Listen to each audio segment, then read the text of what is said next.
Good evening, everybody, and welcome to the Griffith Industry Mentoring Program, The Art of Networking session.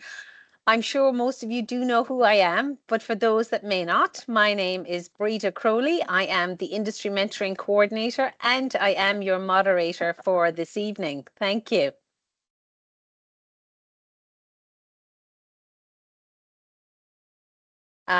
Before I begin, I would like to just do an acknowledgement of country, where Griffith University acknowledges the people acknowledges the people who are the traditional custodians of the land. We pay our respects to the elders past and present and extend that respect to all Aboriginal and Torres Strait Islander people.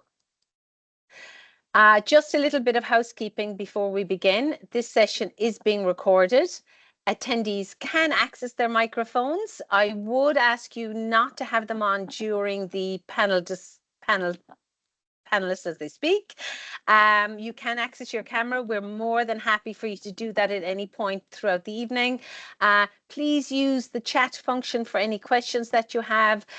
Nicole is working in the background and she will add any links and resources to the chat if we do come across things. And obviously, if you have any questions at the end or you want to follow up with any of our speakers, you can do so by contacting Industry Mentoring Program at griffith.edu.au. Next slide, Nicole. So before I kick off in earnest, I would like to first say good evening to everybody and thank you all for joining us for what I hope will be an interesting and lively session on the art of networking. Despite being around for thousands of years, long before business cards and business suits and LinkedIn were a thing, people knew that building connections was key to expanding trade routes, growing businesses, and spreading ideas. And if any of you are even fans of Bridgerton or read some Jane Austen novels, I'm sure you will also have noticed that networking was very important in finding husbands and wives back then too. So in all honesty, you would think that networking should come naturally to us, but for some reason, it has earned itself a bit of a bad reputation lately for being difficult, intimidating, and even a little misunderstood. It ranks up there for some people as one of the things they fear, such as public speaking or even a trip to the dentist. Yet it's still one of the most important skills that we can develop. And in fact, research has shown us that 85% of job opportunities come through networking, not job adverts. So it's certainly a skill that's worth mastering, that's for sure. So this evening, we have harnessed the power of the Industry Mentoring Program and we are bringing you an incredible panel. It has been my pleasure to get to know many of these people over the years. It has been my pleasure to put together this session for you and have wonderful discussions with these panel members ahead of today's event. But they are four distinguished panel members, each having conquered their own networking fears and have in some way turned them into superpowers. So they're going to be here tonight. They're going to share some stories, remove some of the mystique, and give you the tools to turn that nervousness into confidence. So let's get ready. You can take notes, you can ask questions, but most importantly, I want you all to have fun. So let's dive into the art of networking. And tonight you will be hearing from the wonderful Nicole Barrett. Nicole is in our program for, I'm going to say, Nicole, 10, 15 years, but she is a psychologist and managing director of Insight to Influence. We also have Jason Burgess, who's a procurement specialist. So he has some wonderful insight into stories about how he uses networking in his own role, but also in building his own business and his own brand. Chris Purdy is a vice president. This is such a big title, Chris. Vice President of Organizational Effectiveness and Strategy at Accor. And he is coming through to us with that title, but he also has a second hat on him this evening. He is a committee member of YP Gold Coast. So YP Gold Coast is a young professional Gold Coast organization, and he is going to be sharing his perspective around the importance of these type of networking events, these networking organizations. But because of his background in HR, he's really going to come at things from quite a few angles. And Chris is actually in Bangkok tonight, but this afternoon for Chris. So welcome, Chris. And finally, we have the wonderful Grace Scholl. So Grace is actually a student here at Griffith. She's a student and she is an incredible mental health advocate. She has participated in the program as a mentee, and I am going to go into more detail about her bio before she speaks, but she is going to bring her own perspective about, her challenges, networking, all of that, and in that generation, this current generation, and how they manage networking. And I am really looking forward to hearing her speak. I've known her now, we were discussing for maybe 5 years, and yeah, so it's going to be a wonderful lineup. So this is the agenda for this evening. You can have a quick view of it there on the screen, but I'm not going to read through everything. All our panelists will get an opportunity to speak to you, and then I'll have a few questions for them. We'll then sort of move into maybe a general discussion, maybe some more questions, and we would really welcome questions from you, the audience. We want to make this fun, we want to make this interactive, and we want to make this lively. So no question is a nonsense question. All questions are welcome. Nicole is going to be busy in the background working through the chat and fielding those questions to us. So please get your hand up when it comes to question time. Speak them in, chat them in. We would appreciate it. So hopefully we'll have it all wrapped up by 7:15 tonight. Thank you. So without further ado, I am going to introduce you to the wonderful Jason Burgess. Jason is a procurement professional with 18 years of experience across agriculture, mining, logistics, and the financial services sectors. He brings valuable context and thought leadership gained from multiple categories, along with a vast network of global procurement professionals. Having grown up in regional Australia, Jason has a strong work ethic and a down-to-earth attitude. These qualities enable him to quickly establish strong relationships with a wide range of personality types, enhancing collaboration and fostering effective communication. Jason, I think that's why we hit it off. I'm also from a rural background and a strong work ethic and very much down to earth. So there we go.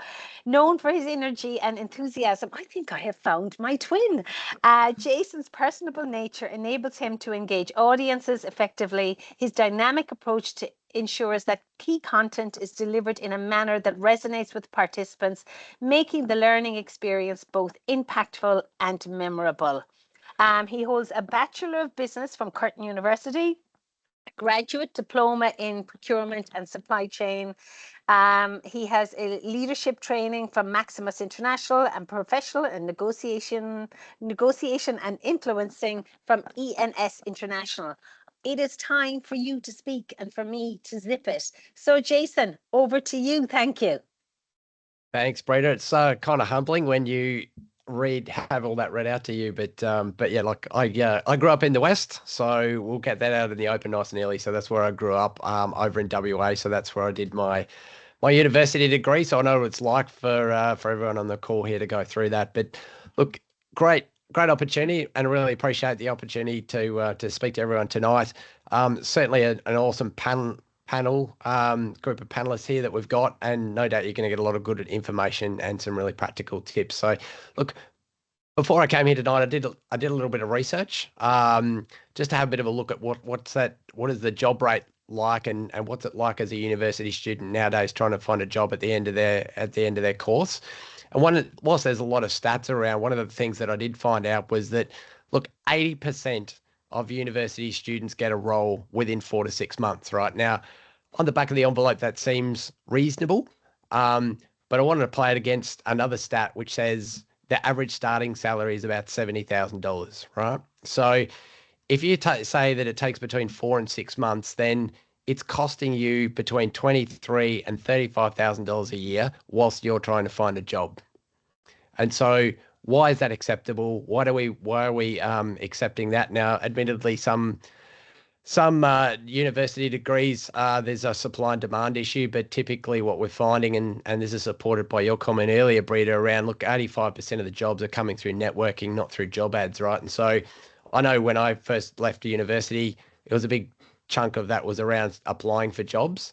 And so the challenge we've got nowadays is AI, right? So if you have a look at my LinkedIn feed, every second post is in there saying, look, I can help you apply for jobs using a bot.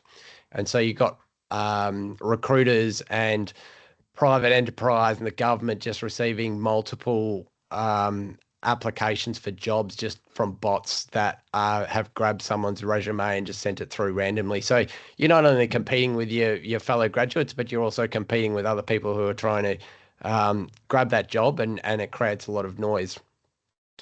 What's the solution to that? Well, from my perspective, the solution is networking.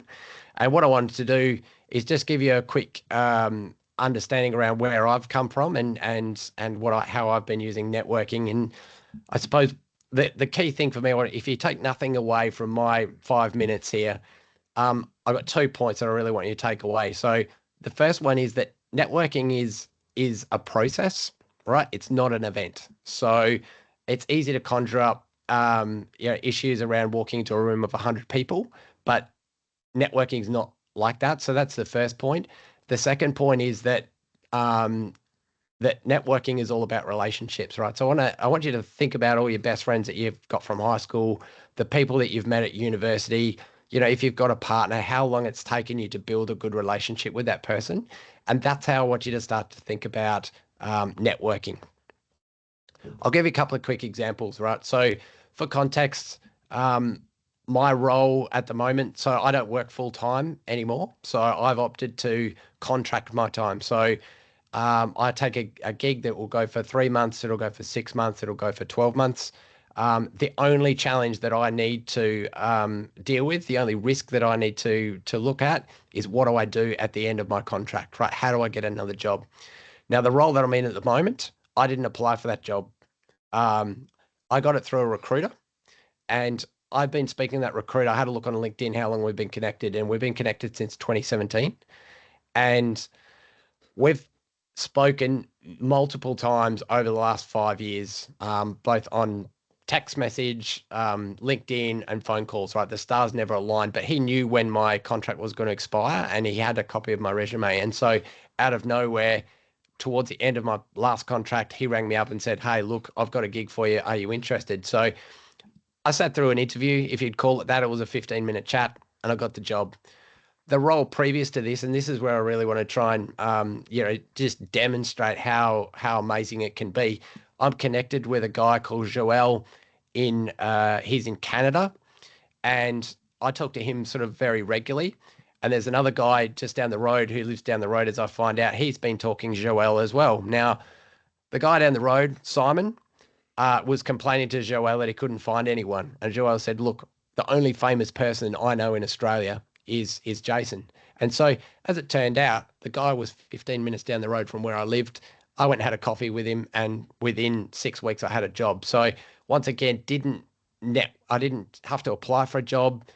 It was just networking. But all of that has been in the back of 3 or 4 years of really hard work in terms of networking. So it can be done.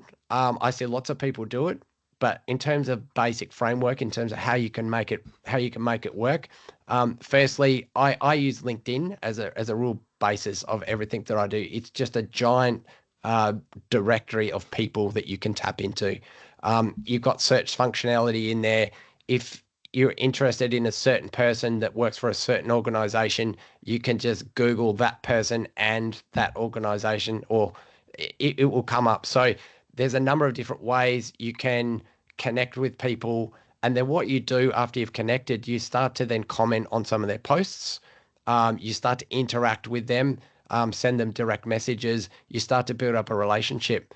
After a while, you work out who's safe and who's not. You go and jump on a Teams call, you go and grab a coffee, and then things sort of go from there. So it's a real foundation, but once again, it's all about relationships. You can't network without relationships. Now, one of the just mindful of the time, one of the things I did really want to cover off, which I think is a big challenge for everybody, is just around how do you deal with a room full of people, networking. Now, I'm a pretty confident guy, but even I sort of struggle with that a lot. But my solution to that is make sure that you know people before you go. I want to give you an example. I went to a networking event before work a couple of weeks ago. It was only a small event. There was only about 15 people. It's fashionably late because the trains. I've rocked up. I've walked into the room and I've looked around. I've gone, I know 7 of these people. And so I could just walk straight into there, shake their hand, say g'day, how you going? Amazingly, 4 other people came up to me and said, I know you.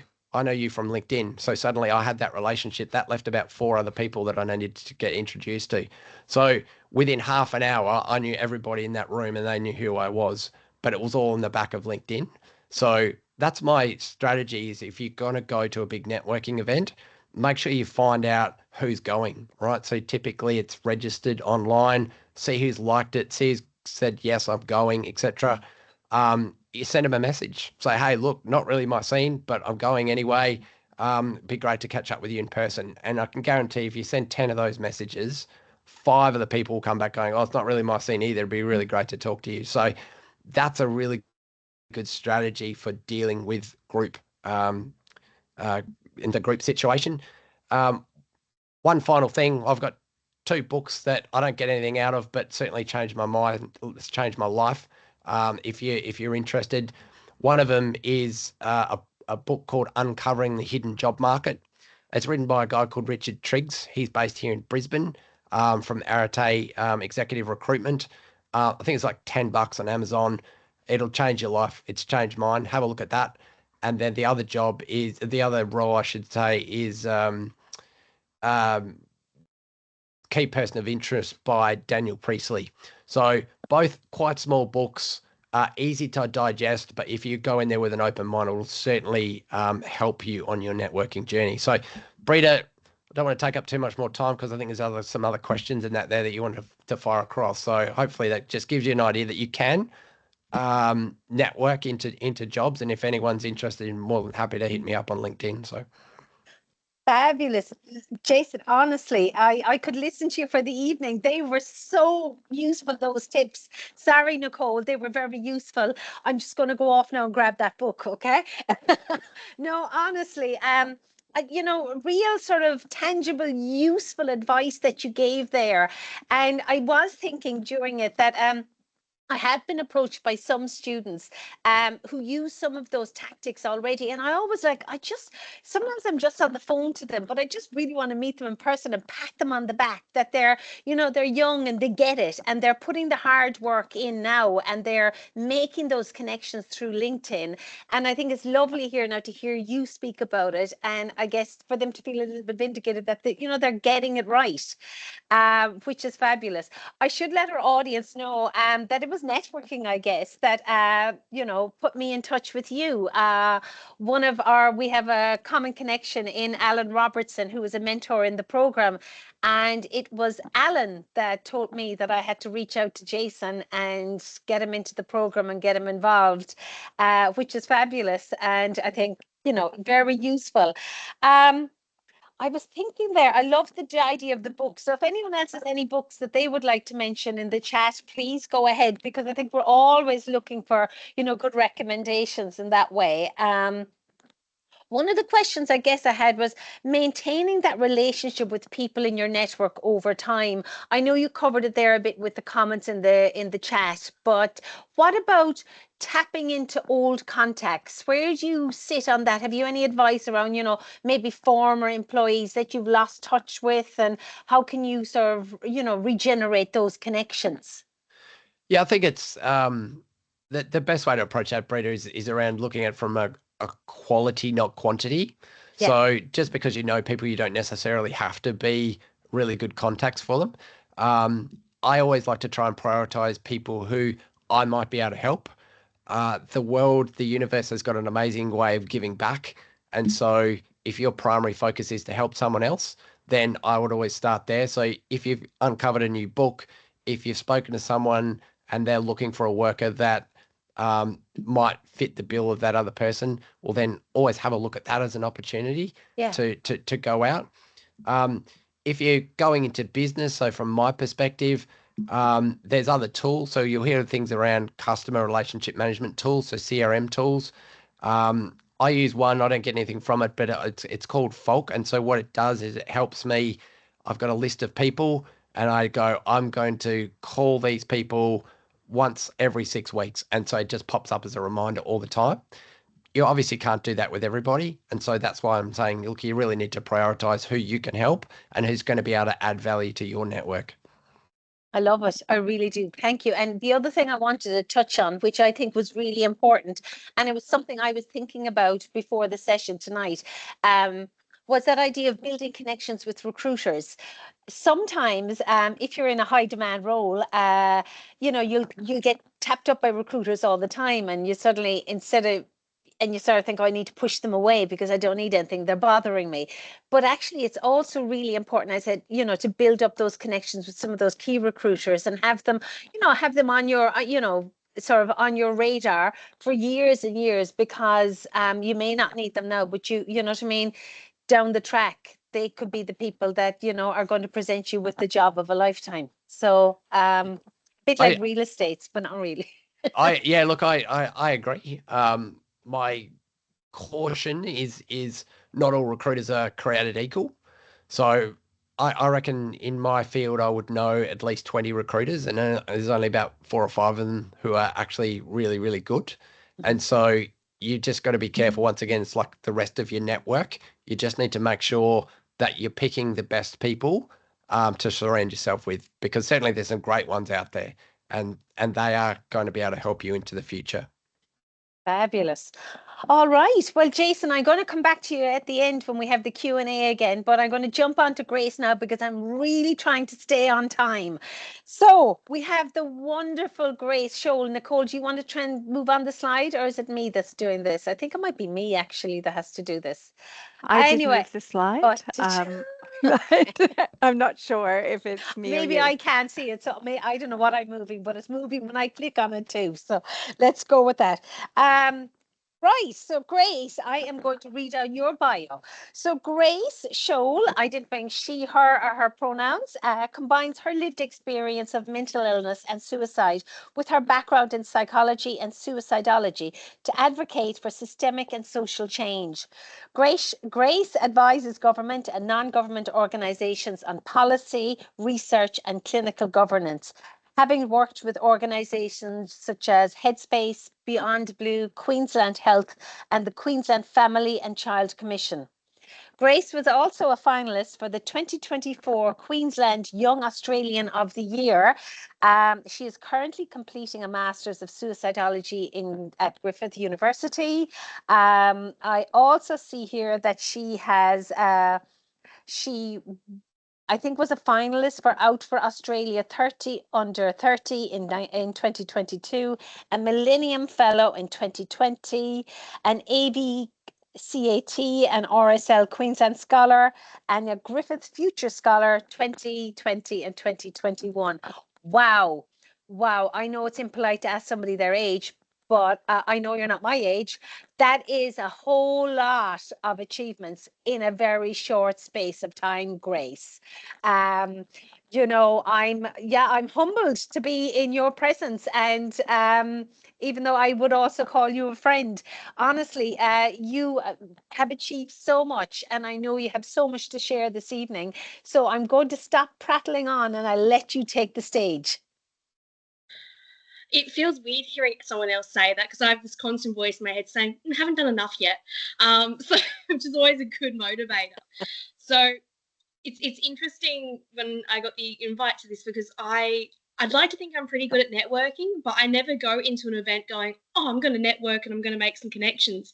It kind of just happens. I'm a bit of a chatterbox. I love having a chat and just meeting people, which I think is what drew me to, one of the things that drew me to psychology in the first place, is that I love meeting people. I love hearing their stories. Someone made a comment, that when you go to networking events, you should go in with the mindset of what you can do for someone else. And I completely agree with that. because all the opportunities I've received through networking have been completely random, and things that people who I worked with years ago have contacted me out of the blue saying, oh, we have this opportunity and we thought of you, and I didn't realize that I'd left such an impact on them. I'm looking at the list of questions I've got so I stay on topic, because otherwise I'll ramble on, and I love chatting. So for me, I live with depression and anxiety, which people don't always realise. Mental illness takes many forms, and I've been lucky enough to be in therapy for many years. I don't have a book to recommend anyone, but I can recommend therapy. Even if you haven't got a diagnosis, it's fantastic. And for me, my parents were your stereotypical office workers, ex-army though, both of them, which is an interesting upbringing in itself, but they both, joined the business world after that. And so I grew up, seeing a lot of mental health stigma, and my parents embedded in me this idea that you need to not be yourself when you go to work. When you go to work, don't be Grace, because people will treat you differently and judge you for having that diagnosis, for being different. And that's the generation my parents grew up in. That despite my youth, my parents had me at a later stage. They're both 60s babies. And they were quite worried about me going to uni, this idea that, well, you're different and you're not going to succeed.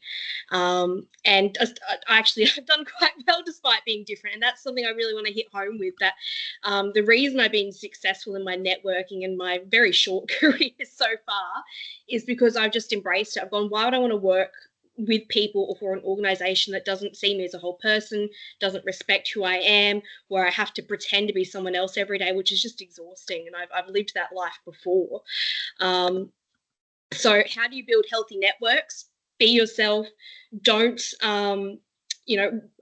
money's quite nice. And as a Gen Z who is struggling to, afford a home, I understand that sometimes you've got to make the choice between, do I be my full self or do I just take the job and stick with it? But, in the long term, it's not good for your health. It doesn't work out. So when you're building networks, set those appropriate boundaries. It's okay to not be someone's best friend if you're networking. It's okay to just have that casual coffee chat. But there's been times where I've, decided I don't want to have someone in my network. I don't want to really communicate with them, despite what they can offer me. I know that, that sounds quite give and take, but it's okay to put in those healthy boundaries. You don't have to always be on that grind set, oh, I've got to, contact this person because I could get a job through them or it looks good for me. Especially when you're younger, it's really easy to think that way. I think another thing, again, being myself has been the most important thing for me, being upfront with people. People connect with vulnerability. My parents came from that very older business generation of stoicism and professionalism, and I can be completely professional while also being myself. I live in Logan, which is south of Brisbane, and there's a lot of socioeconomic connotations with Logan, and that's something I've had to face a bit. People making a lot of assumptions about how I grew up and my education because I live in Logan. But I've always been upfront about who I am, about where I grew up, and it's worked quite well for me. My research supervisor grew up in Woodridge, and we connected over that. We grew up in that same socioeconomic status, and you'll find you don't always know everything about the people you're networking with. And considering my experience, particularly in the business world, it's more likely than not that the person you're talking to has some kind of shared lived experience, whether it be of a mental health condition, a physical health condition, growing up in poverty, despite how they might dress, act and look. You never know what someone else has gone through, and it's really easy to make assumptions. And so I go into every interaction thinking there's a high likelihood that you have a shared lived experience. And even if you don't, doesn't mean that you're not going to understand it. Another question I've got here, how can networking be used for diversity and inclusion within an industry?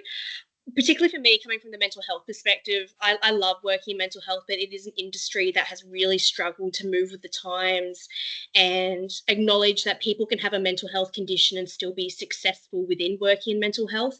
It's one of the reasons I pivoted my career. I decided I didn't want to be a psych just because of the amount of stigma and discrimination I face because I have a diagnosed condition. This idea that you can't be a professional if you have a condition, which just isn't true. And I know from my own work, some of the best clinicians are those who have a personal experience. we need people who think differently. We need people with different ideas. It's why, particularly for my work, when I'm advising government on policy or, different changes we're looking at, I want to get out in the community and talk to as many different people as I can who come from as many different backgrounds. And even if someone has the same technical diagnosed condition as me, it doesn't mean they've experienced it the same way. So it's really important that when you go to networking events, talk to the people you wouldn't usually talk to. It's one of the things I love about uni is that it pushed me to interact with and communicate with people I might in my day-to-day not choose to talk to, just because you would look at someone and go, I probably don't have anything in common with them. Challenge yourself to talk to people who are different, who might come from a different background. Like for me, business, not my ballpark, know nothing about it. My parents lived that life, not for me. But some of the best mates I met at uni were people who were studying business degrees, and we got to have really good chats about, psychology and marketing and all that stuff. And it got me to think from a new perspective. It encouraged me to take on a HR internship that really taught me a lot. And I brought a lot of those principles of, diversity inclusion within HR and supporting people of different backgrounds into my work in mental health and psychology. And I didn't expect that. I thought, this isn't for me, but I'll give it a go anyway. So it's really important that when you are going to events, challenge yourself to talk to one person who you might usually go, they are in this profession that's completely separate to my own. They can't offer me anything, because you never know what the crossover is or how you can support each other. And for people who are from those, diverse backgrounds, it can be really difficult at times to build a network. I know for me, I often go into a lot of events in my mind thinking, if I reveal these things about myself, am I going to be safe? Is it going to stop the flow of conversation? How will I be treated? Particularly for me as a young queer person, it can be sometimes difficult. You're always kind of monitoring your safety.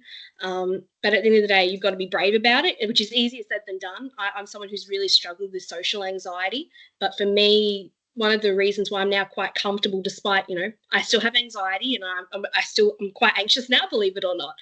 But it was pushing myself in safe spaces where I knew there was an easy out, where I knew I was safe to be myself. There are some really great organisations out there now that support different groups of people, like there's Out for Australia, which supports young queer professionals, and they run some awesome networking events and mentoring, and they really helped support me a lot in those early years of my career where I wasn't sure about being open in myself in the workplace. And like I said, you never know what someone's professional background is. You don't know what their personal background is. It's really easy to look at someone and make that assumption. But more likely than not, when I've been talking to people, particularly, I think of a time where I was working for the government, and I was advising them on some changes to mental health policy and action in the community. And I shared my story of being a young person living with suicidal thoughts. And I had a number of MPs come up to me and say, I have a really similar experience to you. And to hear these people who've been elected, who've never publicly talked about these things, then come up and share that, it made me go, wow, like I'd never quite thought about the fact that these people who hold these high positions and roles are also just people. They are people behind the titles. They have their own experiences. I've had people come up to me and say, my child has this same issue as you, and that's how we connect. It's really hard to be vulnerable. It's really scary to be vulnerable, but it's the bravest thing you can do, and people appreciate vulnerability. I think particularly, maybe I'm just cynical and jaded despite my youth, but I think particularly in the social media age, and as someone who, I love LinkedIn, what can I say? It's been great for work, but you do usually only see the successes. And so having the strength to share that vulnerability, it can be really important. For me, I talked about on LinkedIn one time how I didn't get into honours for psychology, and I was just heartbroken and I didn't know what to do, and I was deeply ashamed. And I decided, I don't want to share this with the world, but I need advice on how to move forward. I don't know what to do next. This is the only pathway I've ever considered, and I've been wanting to do this for so long. And so I shared it with my network, and I had a flood of support, and that made me realize the power of vulnerability, that if you don't know what you're doing in your career, if you're not happy with the road that you're going down, people want to help. People all have that experience of rejection and not feeling right in their workplace. But but it takes a lot of strength, and that's why I can't recommend you a book, but I can recommend you therapy. I love it. I love it.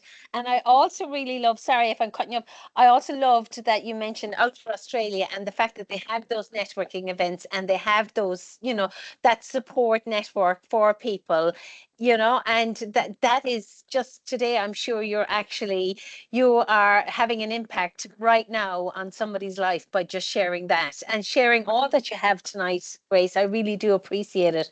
I appreciate you coming so authentically to this conversation. Because you are right, sometimes on LinkedIn, we can tend to not be authentic. I know I do my running every May and I usually put it on Facebook and Instagram, but one of my colleagues said, no, you need to put it on LinkedIn. And I was like, no, I'll bore them senseless. But I was so glad I did it because it's really important to me, that charity, everything like that. And I think it is great to bring your authentic self to the workplace and to networking events. And I just always admire your work. I love your work, babe. Love it. Thank you so much. And setting up appropriate boundaries. I also love, look, I'm a story gatherer. I'm a storyteller, but I'm a story gatherer. And that's one thing I do love about networking, and that you touched on that, gathering up other people's stories, gathering up their perspective and broadening your own mind and broadening your own perspective. And I guess shattering some preconceived ideas. This idea, as you said, that if somebody has a diagnosed mental health condition, that they can't be professional and they can't be successful. And sadly, that sometimes means some people think it's the end of the road for them. And if you can be out there shining and saying, look at me, I'm living with this every day, just like I live with a thyroid condition, but I don't think that's the end of the world. And off we go. We take our meds, we do whatever, we go to the endocrinologist, and yeah, perfect. No, thank you, Grace, so much. I really appreciate it.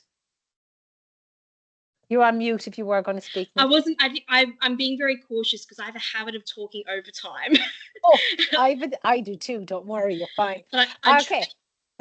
Yeah. I trust you to cut me off. Will we move to the next person, or? Is that okay? Absolutely. Fabulous. All right. Who have I got next? I have Chris Purdy. Let's pull up Chris's bio. And perfect. Okay.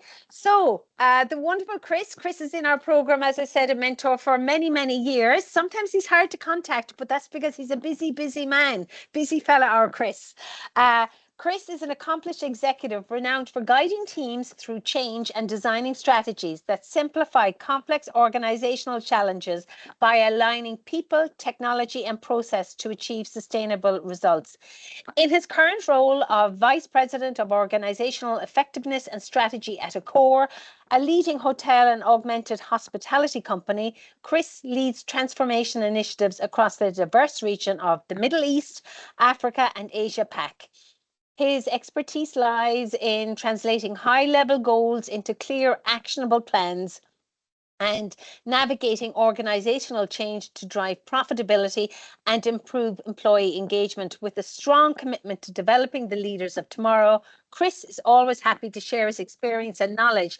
And that's his Accor hat. But I will also talk that he is coming to us today to speak very much about the importance of attaching yourself and getting involved in different networking associations, a little bit like what Grace had said earlier. So this is an organization I'm very familiar with, even though I probably fall a little bit outside the YP part of it.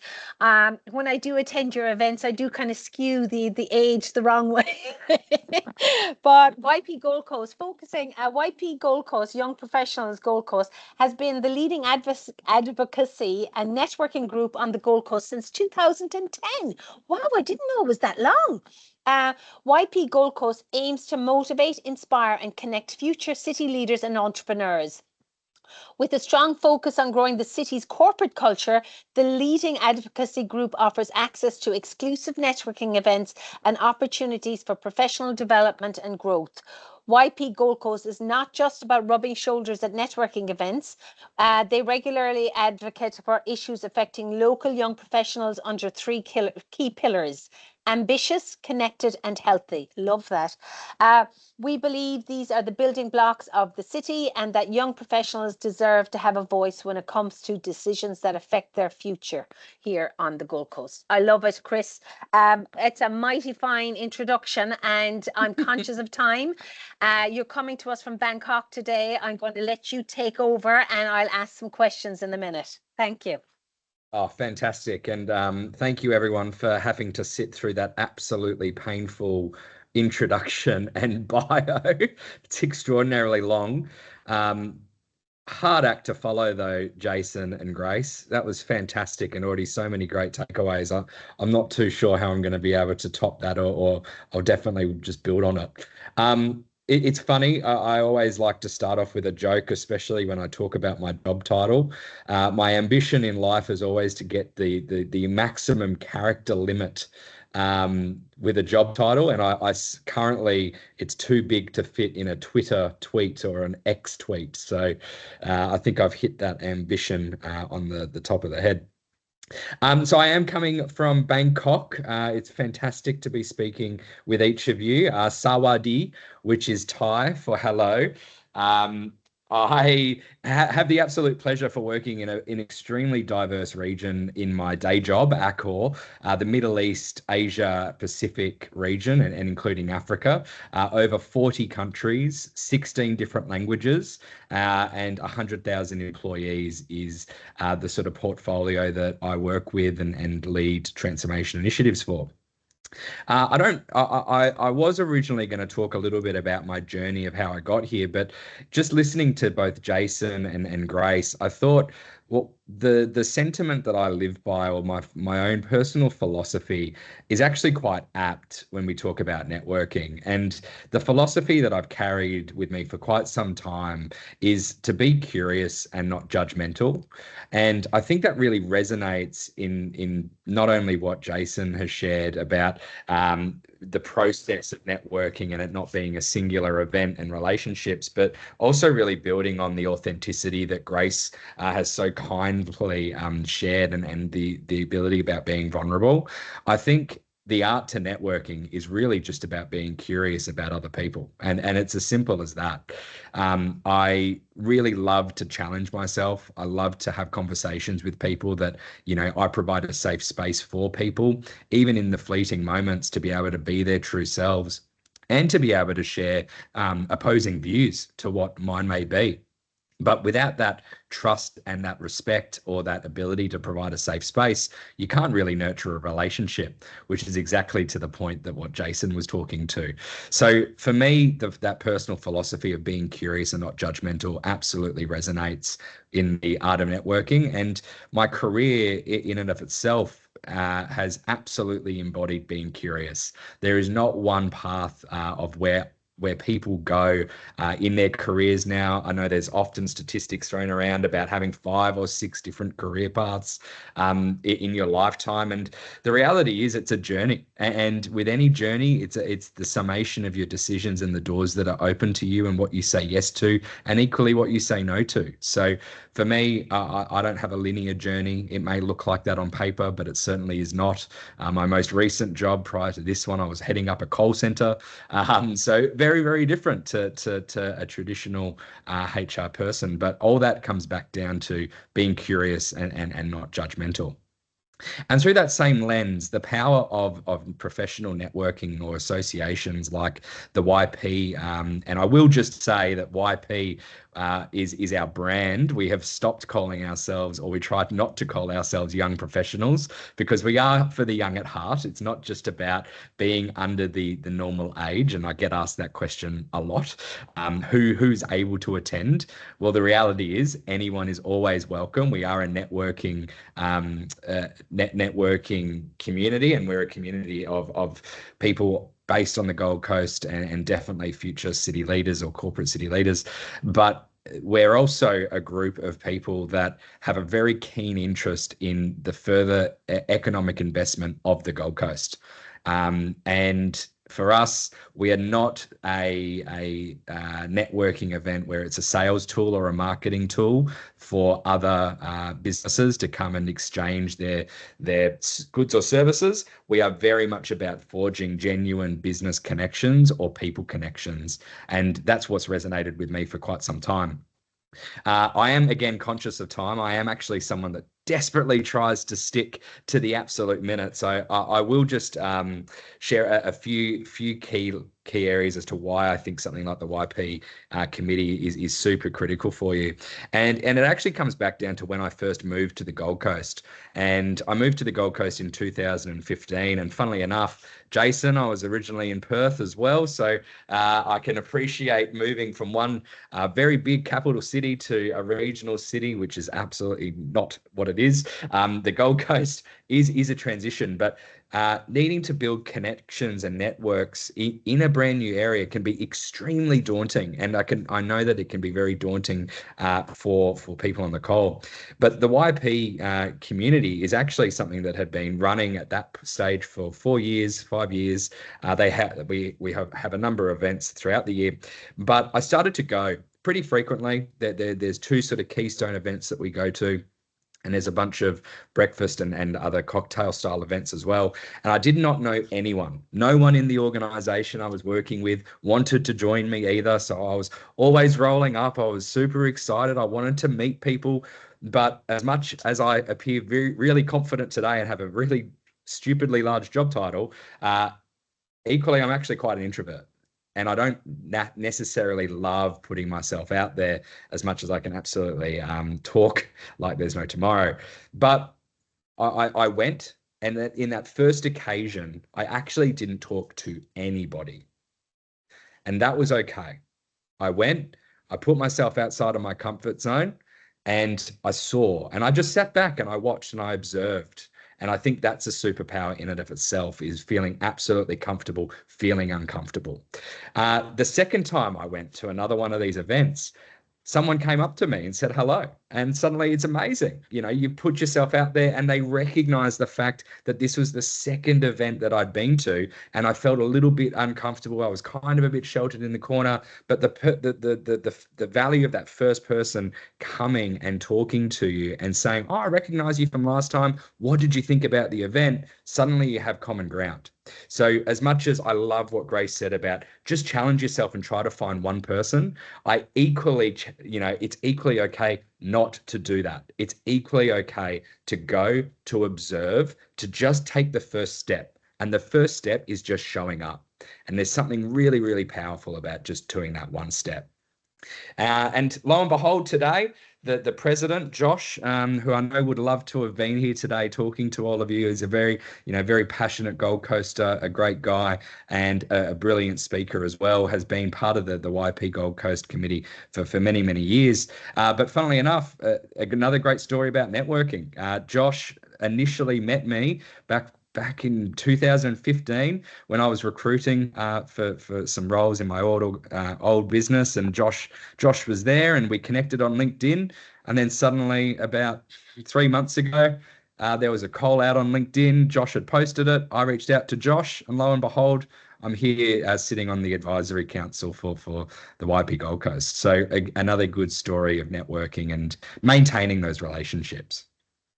Brina, I'm very conscious of time. So well, I have my own story about Josh. When I joined the mentoring program, Nicole sent me off to a networking breakfast and I was terrified. Imposter syndrome was sitting on my shoulder going, oh, just go back into your shell.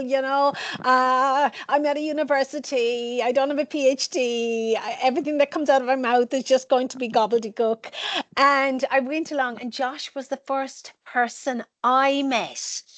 And I remember him so much, and he was so welcoming. And I remember him telling me he had something to do with the traffic lights at the time. And every time I pass traffic lights, I often think of Josh now. But yeah, it's, I think there is something there as well that, like, when you are at a networking event, keep an eye out for those people who are by themselves and bring them in. So that's also really important. But well done you and your courage for going back a second time.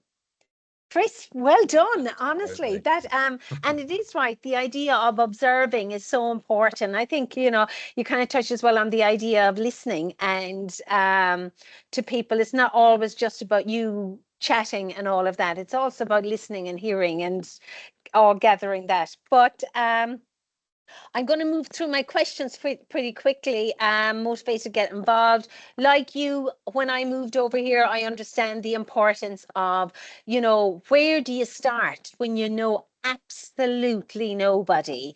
And well done you as well for picking up, you know, recognizing this organization, seeking them out and attending that. It's something I didn't do. And if I had my time machine, I would go back and do so many things differently.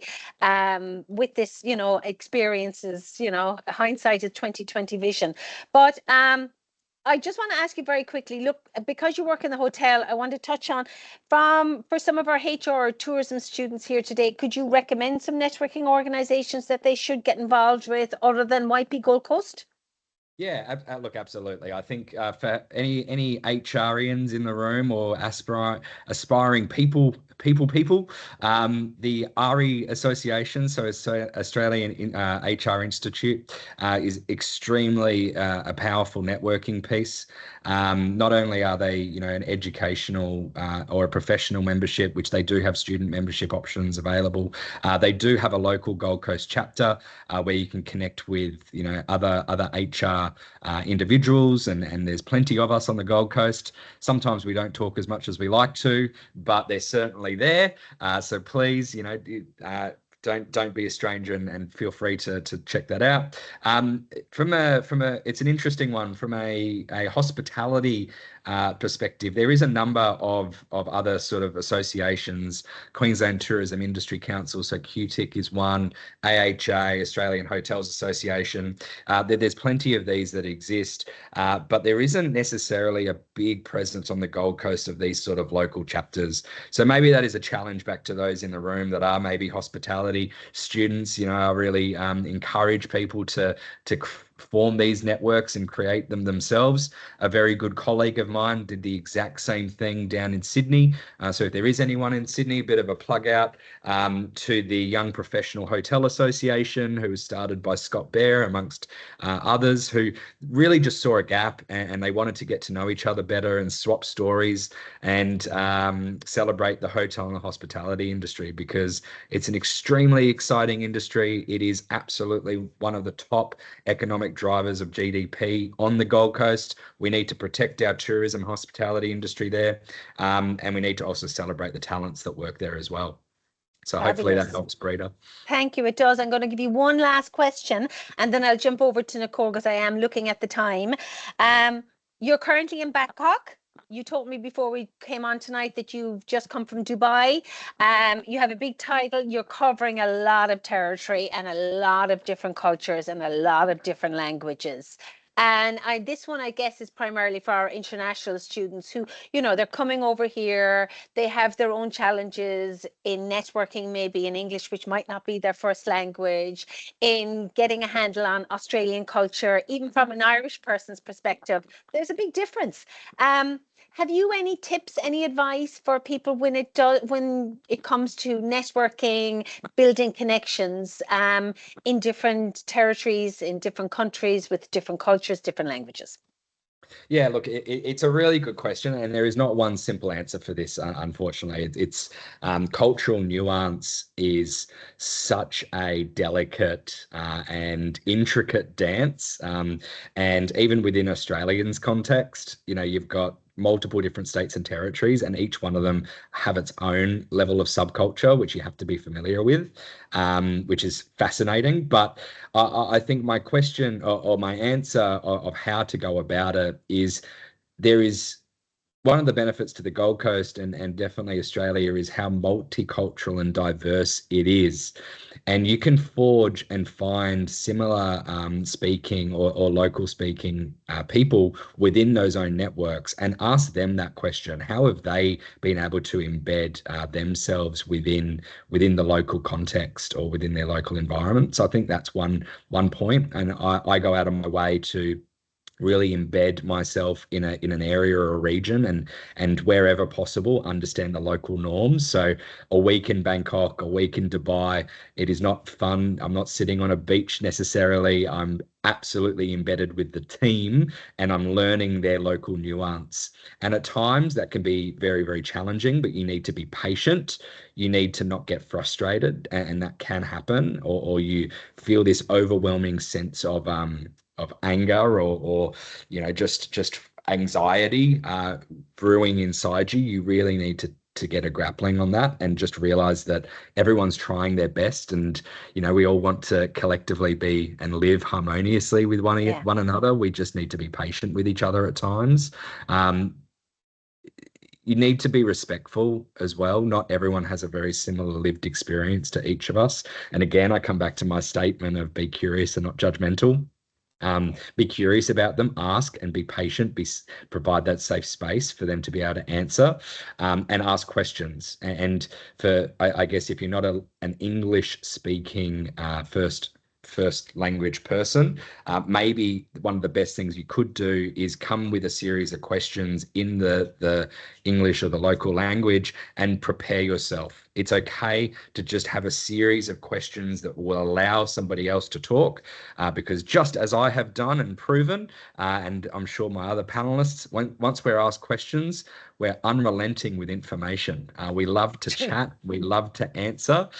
So prepare some great questions, have them be open-ended, and give the space for someone to respond. And of course, all the other little behavioral cues that go with that, and body language. That would probably be some of my hot tips. Thank you so much, Chris. That is so helpful. Bring your questions, be prepared. Like Jason had said earlier, do your research about who's going to be there, have those open-ended questions. Fabulous. I love it. Moving on, we will go to Nicole. And I am just moving my screen because for some reason I can't see Nicole's screen, but that's okay. I've moved off the screen. 1 second. Apologies there now. There. Are we there? Yep. That's good. Well, look, I can't see anything at the moment, but I can read your bio, and then I'll let you take off and I'll find myself back on the screen again. So Nicole Barrett, psychologist, managing director of Insight to Influence. So Nicole has over 25 years experience. She has dedicated herself to developing leaders and organizational performance cultures. She spent some time in private practice, and after that she moved into a number of internal consulting roles in the infrastructure, oil and gas industries, where she worked on major projects both in Australia and overseas. In 2016, Nicole returned to external consultancy as Managing Director of Insight to Influence. She now leads a team of senior organizational psychology and developmental specialists who focus on cultural transformation, leadership development, and optimizing team performance dynamics occurring in the workplace. Nicole is passionate about making a difference through organizational learning and change. She draws from a range of contemporary practices and foundational theories such as neuroscience, adaptive leadership, adult development, positive psychology, and system psychodynamics. Clients consistently report that Nicole integrates the theoretical with pragmatic yet robust coaching and development interventions that bring about real transformation and sustainable performance improvements for individuals, teams, and organizations. Nicole's approach supports clients in connecting with their purpose, vision, and values, and then mastering their inner game, for this is the source of the internal assumptions and beliefs that ultimately drive behavior and outcomes. Nicole, that is a mighty fine bio, and I am conscious of time, so off you go. I will crack on. Okay. So I am completely at the opposite end of the spectrum from Grace, and I'm very pleased to hear that you're an inclusive community, Chris. It's quite frightening to realise I did a project for a call back in 2006. When I started early on in my career, it was a very different context to what it is today. I left school in year 11, went for 3 job interviews, and got 2 jobs in one day. I think that's what Gen X means when they refer to the good old days. But I graduated as a mature age student in psychology. I worked in HR consultancy for a while. but also being neurodiverse and entrepreneurial, I didn't quite fit the mold. So I decided to get out on my own in a consulting business. And despite having a few skills up my sleeve, I would have to say networking was the single most important strategy that propelled my career. By way of example, I recall a luncheon and I happened to be sitting next to the CEO of Energex.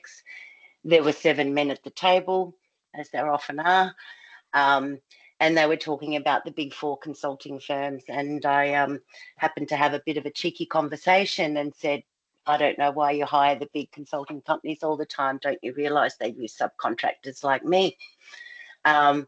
Whatever I said hit a nerve.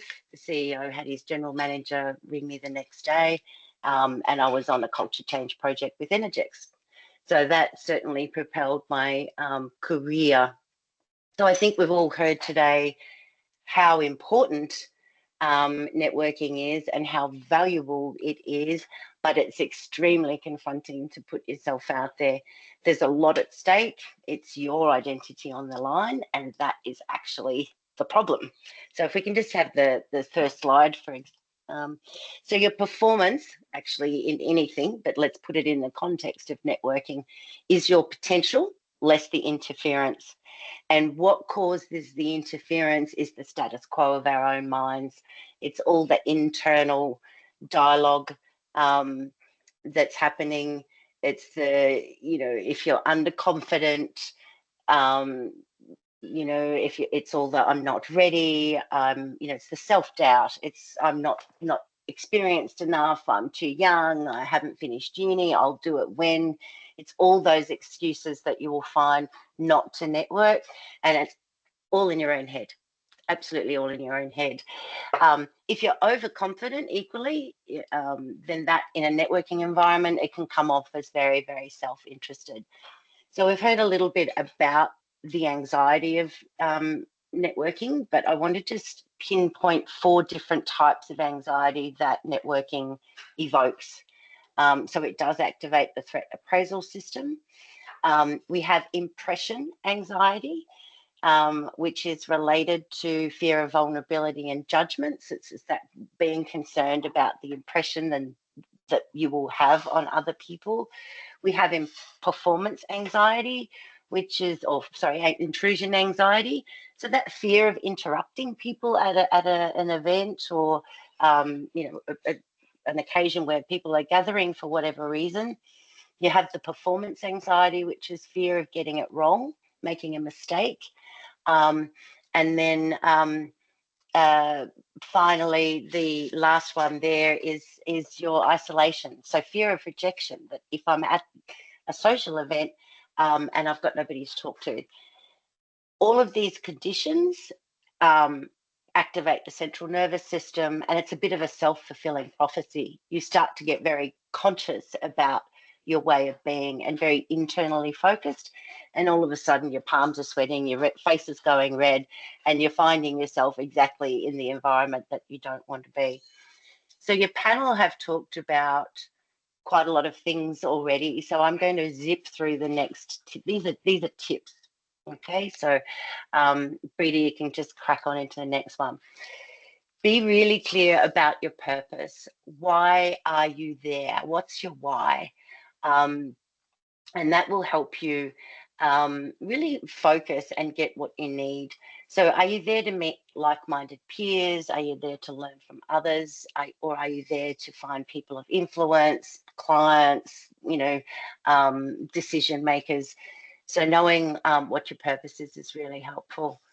As Jason mentioned, step 2, know your audience, do some research. That will help reduce the anxiety because you can prepare for the types of things that might be interest to them.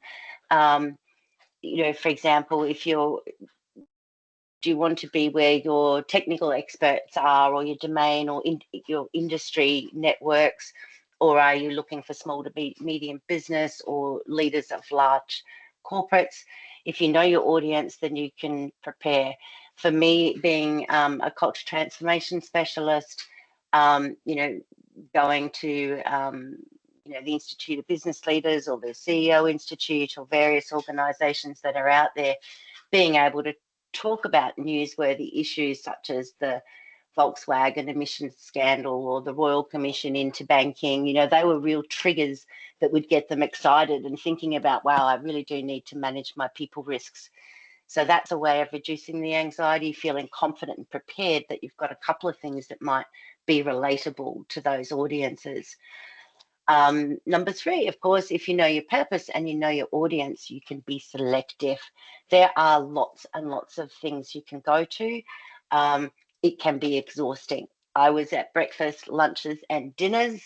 I was at after hours events, and possibly, wore myself out and spent some time at events that really probably weren't the best for me. So the more purposeful and the research you do, you can be more selective to get the most out of it.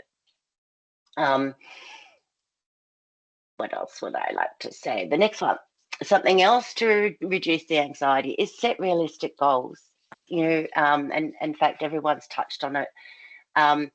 You can manage performance anxiety by starting small. It might be just to talk to 3 people and make one genuine connection that you feel confident enough to send a linked invite to afterwards. If you set big goals and put pressure on yourself to meet, 20 people in the room, then you're potentially setting yourself up for failure, which is harder to bounce back from. If you have a positive experience, then you're going to feel more confident about doing it again. So that's, be small steps, baby steps, and that way you're getting that reward, you're feeding that reward button as you go along. Another one for performance anxiety is managing expectations. So as Chris mentioned, focus on building the relationships, not the outcomes. It's definitely a process. You need to be regular. People get to know you, and if it does happen to be if you have a clunky conversation or it doesn't quite go the way you'd hoped, really be kind to yourself. You are human, and if you let that internal dialogue go rampant, those saboteurs, they'll punish you and judge you for every mistake that you made, and that's what causes the interference. So you really need to tell yourself to shut up and reframe it, and think, well, if it didn't go that well, turn that into a gift. It was a gift. It was an opportunity to learn from it and do something differently the next time. Another tip 6, prepare your elevator speech. I can't speak enough about being really clear about who you are and why you're there. Keep it brief. Another part about preparation is visualizing a conversation. It's a really good strategy. In fact, they've done research with basketballers, for example, where professional basketballers who practice throwing, 3-point hoops, people that visualize the same amount of time get almost exactly the same results in terms of improvement. So being able to prepare and visualize how you would approach things, but also even visualizing or anticipating some of the anxiety that might come up and being prepared of how you would react or respond or find an exit. So that's being prepared is important. Tip number 7, take someone with you. It's been talked about, once you have a network, or if you know other people that are going that you can connect with, certainly safety in numbers helps to reduce the anxiety. I also, number 8 is arrive early. That helps too. That helps with the intrusion anxiety because you're not coming into a large group. You're one of the early birds, and those early birds tend to form a little clique fairly on. So that's it's also good for introverts who are more comfortable in smaller numbers. So that helps to break that anxiety of intrusion. Number 9 is definitely managing your energy. So it is exhausting. You're in social arousal, large groups, heightened state of anxiety for anyone, even the most experienced speakers and networkers still experience social anxiety. We are but human. So just tune into your body, notice, am I getting a bit clammy? Am I feeling a bit flushed? And, go to the loo, do some box breathing, take a few minutes. There's some really good techniques, what we call positive intelligence reps, like really some simple techniques just to get some grounding and give yourself a bit of space to think, and then come back into the room once you've done that. Asking questions has already been talked about. Great strategy to remove the attention away from yourself and reduce the anxiety is to ask a good question. Most people like talking about themselves, particularly at networking events. That's why they're there. If you do ask questions, make sure you listen to the answer though. So one of the things that humans have a tendency to do is they listen to win and they listen to problem solve. So listening to win, you'll be interrupting, or you'll be telling a story that's even better than theirs. If you're listening to problem solve, you're already sitting there thinking about how you're going to respond and what you would do in that situation. So you really just want to genuinely listen to learn and be curious about those people. Number 11, Grace touched on beautifully, be authentic. There is nothing that will increase your performance anxiety more than trying to be somebody that you're not. You do not have to be the smartest or the funniest person in the room. And not being true to yourself means that you're having to work really hard and you're having to think about everything that you say and do. So that's only going to increase that anxiety. And being authentic, don't be afraid to say it's my first time here or I'm new to this. It gives people context. And for sure, there will be some extrovert that will take you by under the wing and, help you out and make it easier for you. The last one I would just touch on is know when to leave. So that's knowing when to leave the conversation. If you're not connecting or interested, it's going to show. At least 80% of our body language is our language is communicated through our body. So respectfully exit rather than be disrespectful and nodding but looking everywhere else in the room trying to get an out. Just get out of the conversation. And you also don't want to be the last person standing. While you might have a great time and a few drinks, it can backfire in terms of not being taken too seriously. If you're particularly at after hours events, sometimes they can go a bit long, so I don't recommend staying on to the end. So that would be me. I tried to keep it short and brief Nicole, and catch up on some time. No, you were amazing. And when you were going through it, I was just patting myself on the back for the way I lined everybody up, because you've brought it together perfectly with all those slides at the end, and you were able to touch back on all the other speakers. All I want to say is I want you on speed dial. I want you on speed dial. I need your advice every single day. Thank you so much. I'm writing furiously. Managing energy, something that I really struggle with. I'm giving 110% in personality. Sometimes I struggle with, leaving space for silence. I'm working on it. And I exhaust myself. I do this when I travel home to Ireland and I have 3 weeks of being on, and I'm a wreck when I get back on the plane. And and it's something so important. And also that knowing when to leave.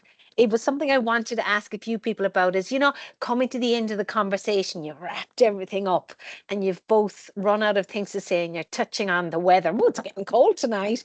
I think having a few exit strategies up your sleeve, whether it's I've got to go to the bathroom, I've got to catch up with somebody across the room, I'm really sorry to, do you think we can drop an email next week? So you're wrapping it up and you're tying a little bow on it and it's all done. But I do find sometimes it's, those strategies around leaving. Nicole, what was I going to say to you here? I want to have a quick look at some of the questions. like you said, how would you approach a networking event where you don't know anyone? I think you've tied it nicely with the elevator pitch, but have you anything else to add there, I think arriving early is really helpful. Yeah. Because it's not, people will mingle together. Like, you're not going to stand there on your own. So if you're there early, there's a good chance you're going to get connected with people fairly early. So that would be definitely one I would recommend. Perfect. And the other thing I want to ask is, how do you handle networking setbacks, such as a lack of response or rejection, or somebody that you feel that hasn't really connected with you? Have you any tips there? Yeah, I think reframing, really being able to recognize that we have a negativity bias. We can get stuck on everything that went wrong. So really looking at what worked well, what you did well, but reframing the experience as being, well, wow, now I know not to do that. Aren't I lucky? So good. It's a gift. It really is an opportunity to plan or prepare or do things differently next time. So, we need to quieten that self-judgment. And that's what, as I said, box breathing or PQ exercises can be really helpful in that. You just quiet the chatter and the noise, and give ourselves time and a break, to recognize that, even difficult people, I view them as they're my Jedi Knight trainer. They help me out, they help me deal with difficult people. So good point. Point. If you had a little bit of homework to give our audience tonight, if they were going away and they wanted to do something, what would it be? I mean, I could pick so much out of those slides, but visualizing's great. Anticipating what your anxiety might start to look like, so that, and even using your body, what does it look like, so that when it starts to happen in a social environment, you can notice it really quickly, and therefore you can figure out your strategy really quickly. So visualizing what you might be like, how the noise in your mind might interfere, and planning for what a few exit strategies are. Now, an exit strategy might be going to the loo, or it might be asking a really good question, like just throwing it back and throwing that attention away from you. Great, thank you. And I think, so that was a question in the chat, so we've got that answered. Look, I'm going to bring it in to everybody here now. I am conscious of time, and I'm sure Chris has probably got to run to another meeting because it's still his work day over there. But the audience, Tinchi, you had a question. Do you want to speak it in or chat it in or type it in? You're on mute. No, we can't hear you. You might have to type it in, Tinchi.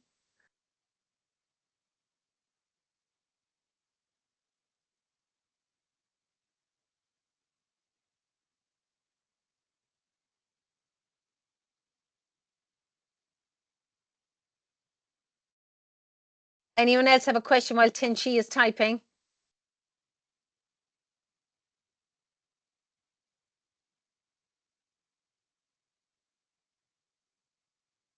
Nicole, you haven't seen anything there in the chat, have you? Oh, thank you all. Thanks, Amar. Okay, Tinchi, sorry. I don't know if we have time because I can't see that question coming through. Any questions at all for Nicole? How to deal with anxiety of confronting existing ideas? Nicole, when you mean existing ideas, like preconceived ideas? Nicole, you're on mute. Recognizing that, we live a life through the stories we tell ourselves. Okay, it doesn't, and we make assumptions and hold it as if it was true. So we make assumptions about, well, because I'm just a uni student, then people won't respect me, or because I'm this. So we hold it as if it's true. So we really need to challenge ourselves and go, well, what evidence do I have in reality? you know, and kind of go through a process of questioning it, challenging it, and recognizing that even if somebody did judge you, you know, the Twin Towns haven't come down, you know, perspective, and that reframing. We do get ourselves caught up with a lot of negativity, and it's that internal judge voice that does most of the damage rather than external. It's not the external, it's the internal. That's the most debilitating in a social environment. So We're our worst enemy, put it that way. Yeah, and you get yourself in this carousel, then you can't get off it. Totally agree. And I love that, you know, you've verbalized a lot of what insecurities that people do have. And, you know, I think when you hear that you're not the only one, and Grace, you did that as well. It's like, it's, you know, it helps you realize you can give yourself a bit of a, you know, a kick and say, cop on. Believe me, I work with CEOs and of large organizations, and there is anxiety and self-doubt everywhere, you know. Perfect. Well, look, I had a list of questions. We could do this session a second time, but I think our stellar panel members have really they've covered so much. So, and I am conscious of time, so I am going to wrap things up with a couple of final slides. First of all, a shout out to the Industry Mentoring Program. If you're not here as a student who wants to be a mentee, get on board. Registrations are opening shortly for T1 2025. This is where you get some amazing advice. This is where you can work on confidence. This is where you get to meet the likes of Nicole, Jason, Chris, and Grace, who, although only a mentee at the moment, I will be reeling her in as a mentor in a few years' time. You can run, but you can't hide, Grace. So this is where it is. This is where you are going to get so much professional development and personal development, and in a wonderful community with the opportunity to network. So please spread the word. If you're in the program, you know what I say, go out today and tell 3 people. They'll tell 3 people. We need to triple, quadruple our numbers.